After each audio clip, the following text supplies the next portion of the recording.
এই রাস্তাটা এত খারাপ, মানে নারায়ণগঞ্জের একটা রাস্তাটা এরকম ফালতু একটা রাস্তা রে ভাই।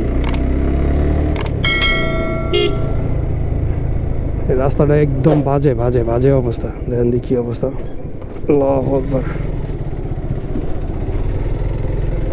এরকম বাজে রাস্তাটা। যাই হোক, আমরা এখন নবীগঞ্জে ঘাটে এসে পড়লাম।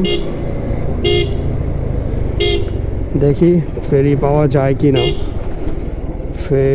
ফেরি সুন্দর একটা প্লেস এখানে আড্ডা দেওয়ার জন্য, গার্লফ্রেন্ড নিয়ে আড্ডা দেওয়া যায়। ফেরি তো নাই, ফেরি আস্তে আস্তে। যাই হোক, সিরিয়ালে ধরেন ওই যে আমাদের নারায়ণগঞ্জে ফেরি।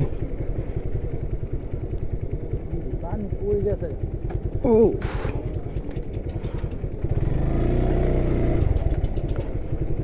এইখানে এইখানে এইখানে যাই হোক, ফেরি আস্তে আস্তে ফেরির জন্য আমরা ওয়েট করি।